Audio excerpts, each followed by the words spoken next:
إن الحمد لله نحمده ونستعينه ونستغفره ونعوذ بالله من شرور أنفسنا ومن سيئات أعمالنا.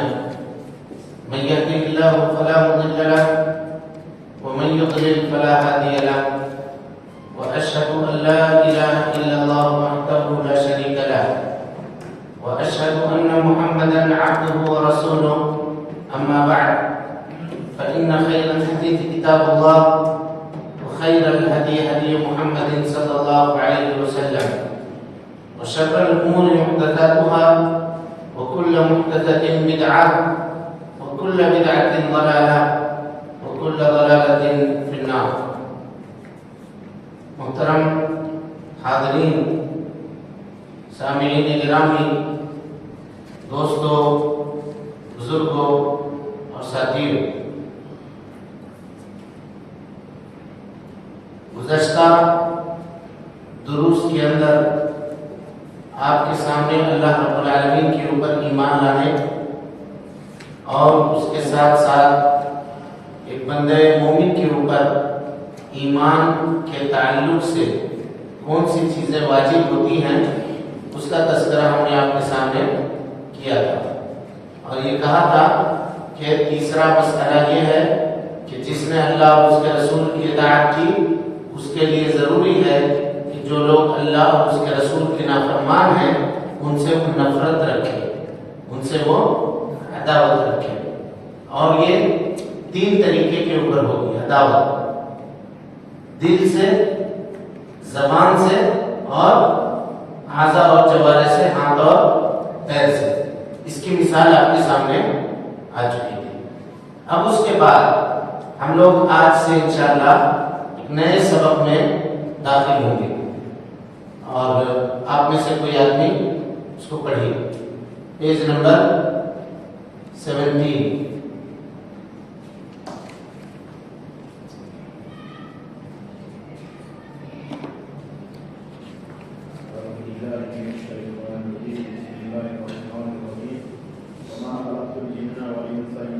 نہیں، تیسرا توحید جاننے کی اہمیت. Page number 17. اوپر سے جان لیں.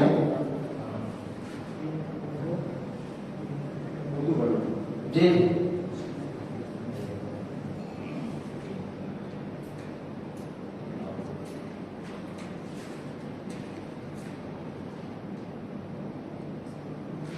جان لے اللہ آپ کو اپنی اطاعت کی توفیق سے نوازے. جی حنیفیت ہاں، ابراہیم علیہ السلام یہ ہے کہ بس مصنف رحمۃ اللہ علیہ کہہ رہے ہیں جان لیں، ہے نا.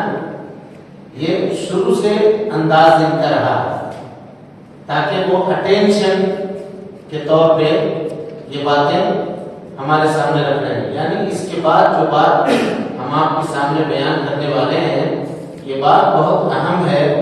جان لو، آگاہ ہو جاؤ، سمجھ لو، خبردار. اس طرح کے جملے. اللہ آپ کو اپنی اطاعت کی توفیق سے نوازے، یہ دعا ہے ہمارے لیے اور آپ کے لیے. تو اگر مدعو کے لیے دعا کیا جائے، جس کو آپ دعوت دے رہے ہیں اس کے لیے اگر آپ دعا کرتے ہیں تو اس کا دل آپ کی طرف مائل ہو. وہ یہ سوچے گا دیکھو یہ آدمی ہمارا کتنا ہمدرد ہے کہ یہ ہمارے لیے اللہ رب العالمین سے دعا کر رہا ہے. تو یہ دعوت کے اسلوب میں سے ایک اسلوب ہے کہ آپ اپنے مدعو کے لیے دعا کریں. جان لیں کہ اللہ آپ کو اپنی اطاعت کی توفیق سے نوازے. حنیفیت ملت ابراہیم یہ ہے. یہاں 2 لفظ ہے بلکہ 3 لفظ ہے. غور کیجیے. ایک ہے حنیفیت، ہے نا.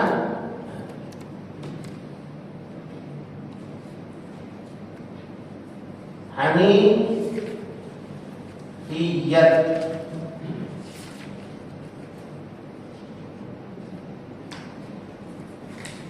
حنفیت نہیں سمجھیے گا، حنفیت نہیں سمجھیے گا، کیا سمجھیے؟ کیا پڑھیے گا اس کو؟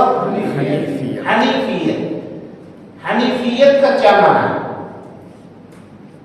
حنف کے معنی، یہ حنیفیت بنا ہے حنف سے،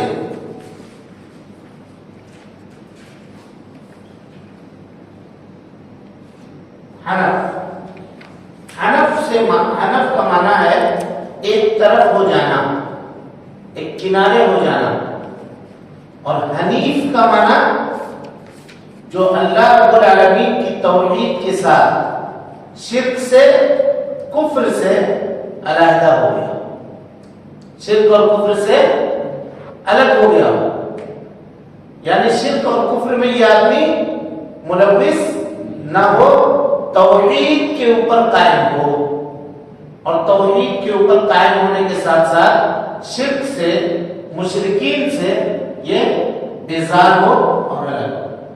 اب اس کے بعد ایک لفظ ہے، حنیفیت کے بعد دوسرا لفظ ہے ملت۔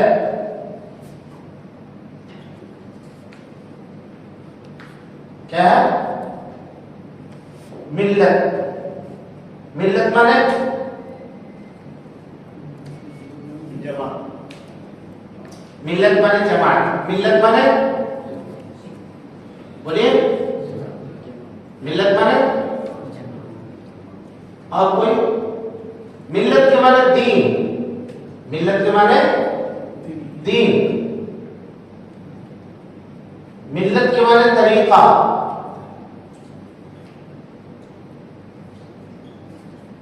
ملت کے معنی طریقہ، ملت کے معنی دین، ملت کے معنی طریقہ، ملت کے معنی شریعت، یہ سب معنی ہے کس کا؟ ملت کا۔ حنیفیت ملت ابراہیم، حنیفیت ملت ابراہیم۔ حضرت ابراہیم علیہ السلام کی زندگی آپ اٹھا کر کے دیکھیں تو حضرت ابراہیم علیہ السلام اللہ رب العالمین کے توحید کے اوپر قائم تھے، اور اللہ کے علاوہ جن جن کی عبادت کی جاتی تھی اس سے وہ بیزار تھے، اسی لیے اپنے قوم والوں سے انہوں نے کہا کہ میں تمہیں چھوڑتا ہوں، فَإِنِّي ذَاهِبٌ إِلَىٰ رَبِّي سَيَهْدِينِ، میں اپنے رب کی طرف جا رہا ہوں، وہی مجھ کو ہدایت دے گا، تم جو بتوں کی عبادت کر رہے ہو اس عبادت میں میں نہیں رہوں گا، میرا یہ کام نہیں ہے کہ میں اللہ کو چھوڑ کر غیر اللہ کی عبادت کروں۔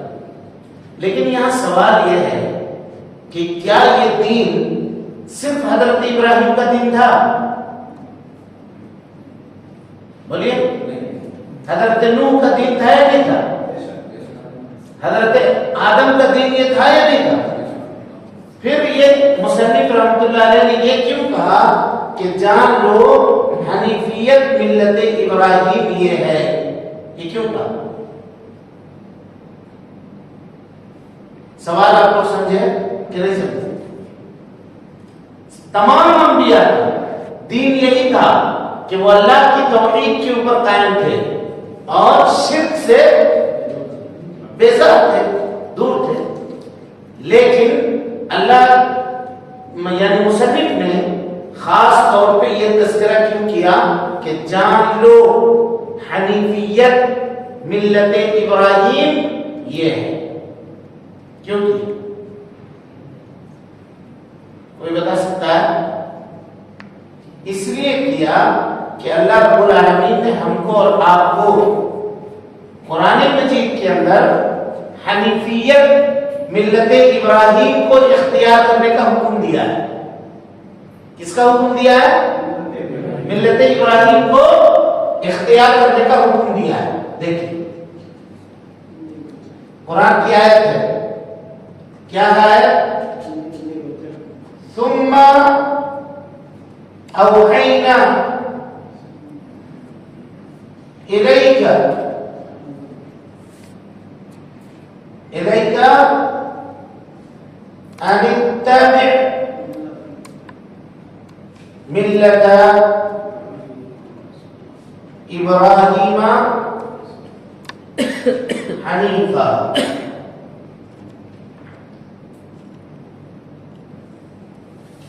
غور سے سمجھیے اس کو. ثم پھر ہم نے وحی کی الیکا آپ کی طرف، اللہ کے نبی صلی اللہ علیہ وسلم آپ کی طرف. کس بات کی وحی کی؟ ان اتبع، کہ آپ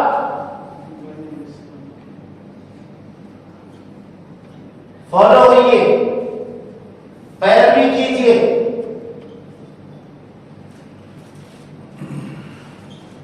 پیروی کیجیے کس کی؟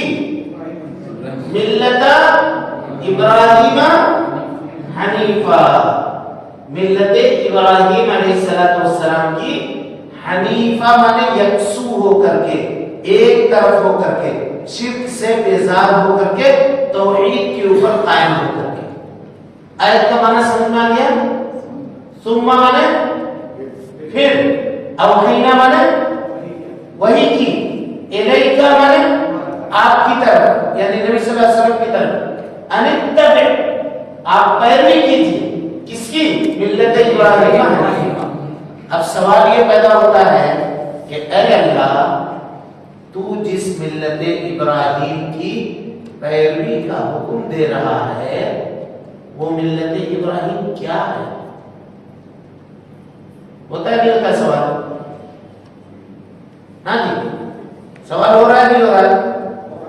اللہ نے ملت ابراہیم کی پیروی کا حکم دیا. سوال یہ تو ملت ابراہیم کیا ہے؟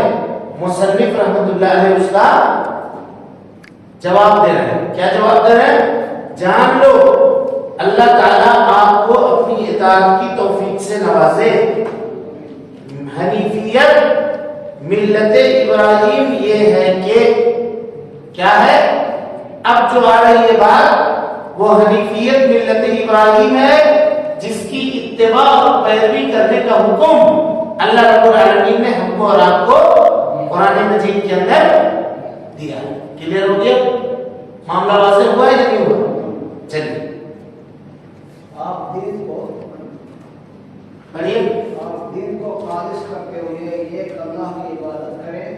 اللہ تعالیٰ نے تمام مخلوق کو اسی عبادت کا حکم دیا ہے ٹھیک، اور اسی کے لیے سب کو پیدا کیا ہے. بالکل جیسا کہ اللہ تعالیٰ کا ارشاد ہے، وما خلقت الجن والانس الا ليعبدون، میں نے جنات اور انسان کو محض اسی لیے پیدا کیا ہے کہ وہ صرف میری عبادت کریں. یعبدون کا مطلب ہے یعبدون. بس بس بس یہی کہا کہ آپ کو، آپ دین کو خالص کرتے ہوئے ایک اللہ کی عبادت کریں. دین کو خالص کرتے ہوئے ایک اللہ کی عبادت کریں. عبادت کس کو کہتے ہیں؟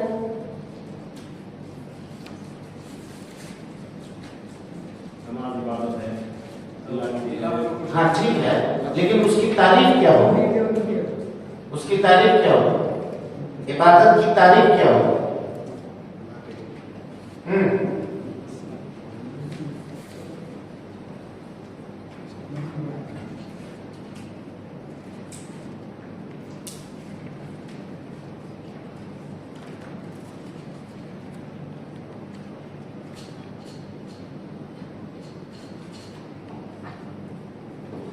دین کو خالص کرنا. دین کے معنی شریعت، جس کے اوپر چل کر کے ہم اللہ رب العالمین سے، اللہ رب العالمین کا تقرب چاہ رہے ہیں. اس کو خالص کرنا مطلب شرک سے، بدعت سے، گناہوں سے اس کو پاک کرنا. اب سوال یہاں پہ ہے عبادت کس کو کہتے ہیں؟ بولیے. اللہ کے حکم کو ماننا، شریعت کو ماننا. شریعت کو ماننا. دیکھیے عبادت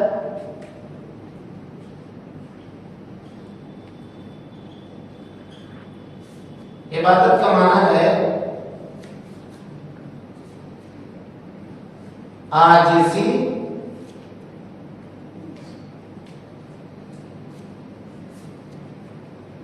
انکساری اختیار کرنا، یہ عبادت کا معنی ہے۔ عاجزی اور انکساری اختیار کرنا، عبادت کا یہ لغوی معنی ہوگا۔ کوئی بھی عبادت اگر عاجزی اور انکساری کی بنیاد پر نہ کیا جائے تو وہ عبادت قابل قبول نہیں ہوگی۔ اکڑ کر کے متکبر ہو کر کے اگر کوئی آدمی عبادت کرے تو اس کی عبادت قابل قبول نہیں ہوگی۔ سمجھ میں آ رہی بات؟ یہ معنی ہوا عبادت کا لغوی معنی۔ عبادت کا اصطلاحی معنی دیکھیے، عبادت کہتے ہیں ہر وہ کام کرنا، ہر وہ کام کرنا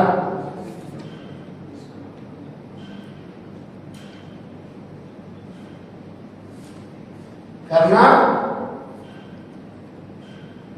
جس کو اللہ پسند کرتا ہو۔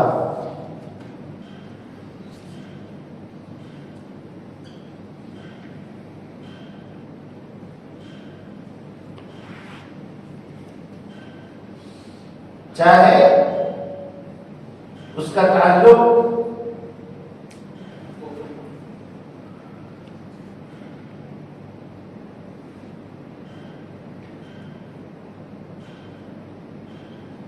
قول سے ہو یا فعل سے ہو، یہ عبادت کا معنی ہوا۔ کیا معنی ہوا؟ عبادت ہر اس کام کے کرنے کو کہتے ہیں جس کو اللہ رب العالمین پسند کرتا ہو، چاہے اس کا تعلق قول سے ہو یا اس کا تعلق فعل سے ہو۔ اب یہاں ایک بات اور یاد رکھیے، کوئی بھی عبادت کب ہوگی؟ جب اس میں 3 شرط پائے جائیں۔ کتنے شرط؟ 3 شرط۔ کون کون؟ کوئی بھی عبادت اس وقت ہوگی جب اس کے اندر 3 شرط پائے جائیں۔ اگر 3 شرط نہیں ہے موجود تو وہ عبادت نہیں ہوگی، چاہے ہم اس کو کہہ لیں کہ وہ عبادت ہے لیکن وہ عبادت نہیں ہوگی۔ کون کون بتائیے؟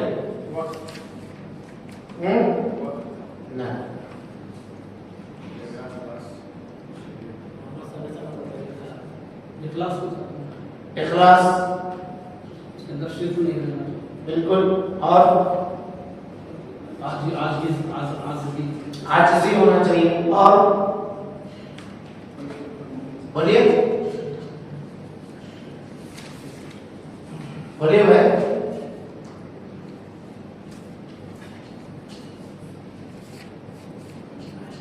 عبادت کے لیے 3 چیز کا پایا جانا ضروری ہے۔ دیکھیے، نمبر 1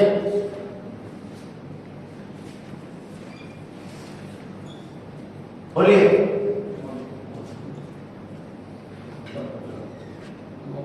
محبت، نمبر 2 بولیے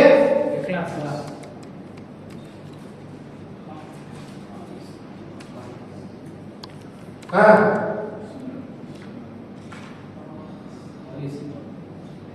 خوف، نمبر 3